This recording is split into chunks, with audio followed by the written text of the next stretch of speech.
एक बार एक गांव में एक साधु रहता था जो भगवान पर बहुत विश्वास रखता था। वह साधु पेड़ के नीचे बैठा था और भगवान को याद कर रहा था।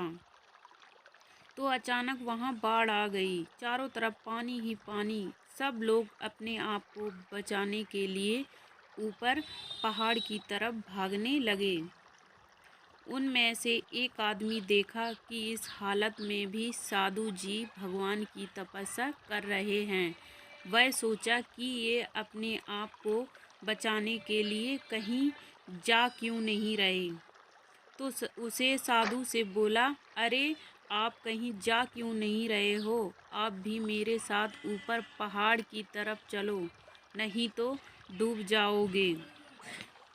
साधु बोले, अरे हमें क्या होगा, मैं भगवान की इतनी तपस्या करता हूँ, मुझे कुछ नहीं हो सकता, मुझे भगवान अपने आप बचाएगा।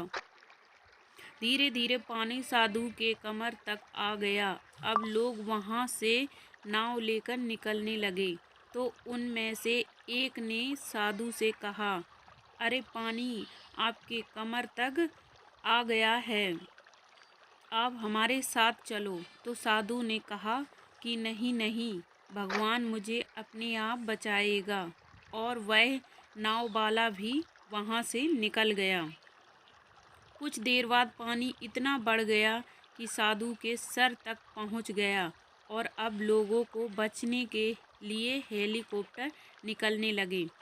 एक हेलीकॉप्टर साधु के पास गया, जो कि आखिरी हेलीकॉप्टर था। साधु के पास नीचे रस्सी फेंकी और बोला, इसे पकड़ो और ऊपर आ जाओ, नहीं आप डूब जाओगे। यह आखिरी हेलीकॉप्टर है और आपके पास में दूसरा कोई रास्ता नहीं है बचने के लिए। साधु ने कहा, यह रस्सी वापस ऊपर खींच लो और आप चले जाओ। मुझे भगवान के ऊपर पूरा भरोसा है, वह मुझे बचा लेगा। पानी काफ़ी ऊपर आ गया, पेड़ डूब गया और साधु की भी डूबने से मौत हो गई। मरने के बाद साधु भगवान के पास गया और बोला, हे भगवान, मैंने पूरी ज़िंदगी आपकी तपस्या की, मेरा सारा जीवन आपकी आराधना करने में लगा दिया, फिर भी इतने भरोसे के साथ इंतज़ार किया कि तुम मुझे बचाने आओगे, लेकिन वहाँ मेरी डूबकर मौत हो गई और तुम नहीं आए, ऐसा क्यों? भगवान बोले, मूर्ख इंसान, एक नहीं 3 बार आया था। वो तीनों बार मैं ही तो था। पहला पैदल, दूसरा नाव के द्वारा और तीसरा हेलीकॉप्टर के द्वारा। लेकिन तुमने मेरा एक भी अवसर पहचान नहीं पाया। पता नहीं किसका इंतज़ार कर रहा था।